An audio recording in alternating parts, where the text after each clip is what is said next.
ദ്വാരപാലക ശില്പ കേസിൽ രണ്ടാമതും അറസ്റ്റിലായ തന്ത്രി കണ്ഠരര് രാജീവരുടെ കസ്റ്റഡി അപേക്ഷ SIT ഇന്ന് കോടതിയിൽ സമർപ്പിക്കുന്നുണ്ട്. 7 ദിവസത്തെ കസ്റ്റഡിയാണ് അന്വേഷണ സംഘം ആവശ്യപ്പെടുക.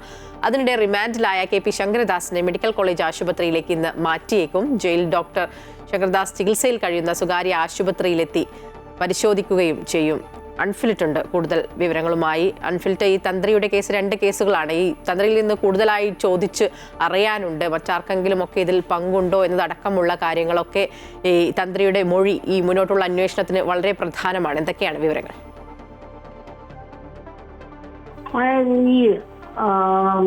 തന്ത്രി കണ്ഠരര് രാജീവരെ രണ്ടാമത്തെ കേസിലാണ് കഴിഞ്ഞ ദിവസം ജയിലിലെത്തിയാണ് അറസ്റ്റ് രേഖപ്പെടുത്തിയത്. ആദ്യത്തെ കേസിൽ അദ്ദേഹം ഈ കട്ടളപ്പാളിയുമായി ബന്ധപ്പെട്ട ആദ്യത്തെ കേസിലാണ് അദ്ദേഹത്തെ അറസ്റ്റ് ചെയ്തത്. അദ്ദേഹം നിലവിൽ തിരുവനന്തപുരം സ്പെഷ്യൽ സബ് ജയിലിൽ കഴിയുകയാണ്.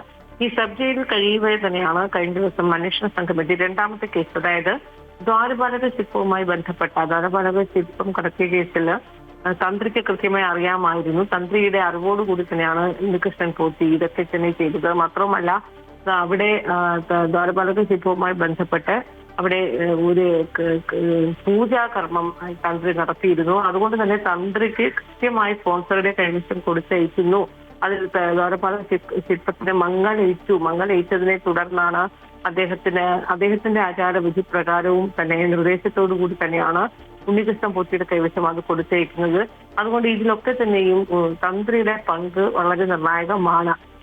ഇക്കാര്യം കൂടി പറഞ്ഞുകൊണ്ടാണ് SIT കോടതി വിജിലൻസ് കോടതി റിപ്പോർട്ട് സമർപ്പിച്ചത്. അതിന്റെ കൂടി അടിസ്ഥാനത്തിലാണ് രണ്ടാമത്തെ കേസിലും അറസ്റ്റ് ചെയ്യാൻ കോടതി അനുവാദം നൽകുകയും അതേ തുടർന്ന് കഴിഞ്ഞ ദിവസം ജയിലിലെത്തി അന്വേഷണ സംഘം അറസ്റ്റ് രേഖപ്പെടുത്തുകയും ചെയ്തു. പക്ഷേ അദ്ദേഹത്തെ കസ്റ്റഡി ചോദ്യം ചെയ്യേണ്ടതുണ്ട് അന്വേഷണ സംഘത്തിന്. അതുകൊണ്ടാണ് ഈ കസ്റ്റഡി അപേക്ഷ നൽകുക. 7 ദിവസമെങ്കിലും കസ്റ്റഡി വേണമെന്നാണ് അന്വേഷണ സംഘം കോടതിയോട് ആവശ്യപ്പെടുക. പക്ഷേ 7 ദിവസവും കസ്റ്റഡിയിൽ നൽകുമോ എന്നത് സംശയം തന്നെയാണ്. എങ്കിലും ഇന്ന് കസ്റ്റഡിയിൽ അപേക്ഷ സമർപ്പിക്കുന്ന സാഹചര്യത്തിൽ കുറഞ്ഞത് 3 ദിവസത്തേക്കുള്ള കസ്റ്റഡിയിൽ കിട്ടാനാണ് സാധ്യത. കാരണം തന്ത്രിയെ ചോദ്യം ചെയ്യേണ്ടതുണ്ട്. ഈ ദ്വാരപാലക ശില്പവുമായി ബന്ധപ്പെട്ടും ഒപ്പം തന്നെ നിലവിലെ ഈ കൊടിമരം സ്ഥാപിച്ചതുമായി ബന്ധപ്പെട്ടും വാജി വാഹനത്തിന്റെ ഉടമസ്ഥ അവകാശ തർക്കം അങ്ങനെ നിരവധി വിഷയങ്ങൾ തന്ത്രിയുമായി ബന്ധപ്പെട്ട് ഈ കേസ് കിടപ്പുണ്ട്. അതിനൊരു വ്യക്തത വരുത്തേണ്ടതുണ്ട് അന്വേഷണ സംഘത്തിന്. അതിന്റെ ഭാഗമായാണ് കസ്റ്റഡി അപേക്ഷ അന്വേഷണ സംഘം വാങ്ങുന്നതും അത് ഇന്ന് തന്നെ കസ്റ്റഡിയിൽ വേണമെന്ന് ആവശ്യപ്പെടുകയും ഒക്കെ ചെയ്യുന്നത്.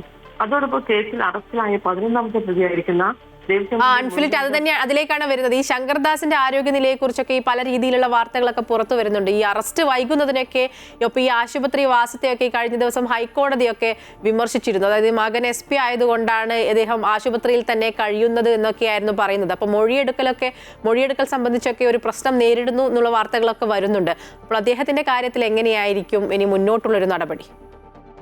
ശങ്കരദാസ് നിലവിൽ തിരുവനന്തപുരത്ത് സ്വകാര്യ ആശുപത്രിയാണ് ചികിത്സയിൽ കഴിയുന്നത്.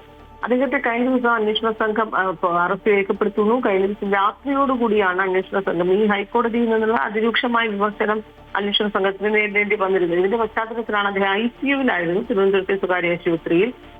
ICUവിൽ നിന്ന് റൂമിലേക്ക് മാറ്റിയത് തൊട്ട് മുന്നിൽ അന്വേഷണ സംഘം അവിടെ രാത്രിയോട് എത്തുന്നു. അദ്ദേഹത്തെ അറസ്റ്റ് രേഖപ്പെടുത്തുന്നു. അതിനുശേഷം ഇന്നലെയാണ് കൊല്ലം വിജിലൻസ് ജഡ്ജ് ആശുപത്രിയിലെത്തി അദ്ദേഹത്തിന്റെ റിമാൻഡ് നടപടികൾ പൂർത്തിയാക്കി 14 ദിവസമാണ് നിലവില് KP ശങ്കരദാസിനെ റിമാൻഡ് ചെയ്തിരിക്കുന്നത്.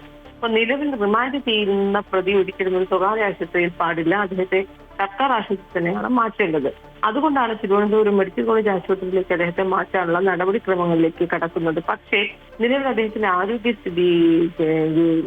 ആരോഗ്യസ്ഥിതി അല്പം ഗുരുതരം എന്ന് പറയാൻ കഴിയുകയില്ലെങ്കിൽ പോലും ആരോഗ്യസ്ഥിതി ആശുപത്രിയിൽ നിന്ന് മാറ്റാവുന്ന രീതിയിൽ മെച്ചപ്പെട്ടിട്ടില്ല എന്നാണ് ഡോക്ടർമാർ പറയുന്നത്. അപ്പോൾ അതിന്റെ ഒരു നിജസ്ഥിതി പരിശോധിക്കാൻ അന്വേഷണ സംഘത്തിന് വ്യക്തത വരുത്താൻ തിരുവനന്തപുരം ജയിലിൽ നിന്നുള്ള ഡോക്ടർ ഇന്ന് സ്വകാര്യ ആശുപത്രിയിലെത്തി അദ്ദേഹത്തെ വിശദമായി പരിശോധിക്കും.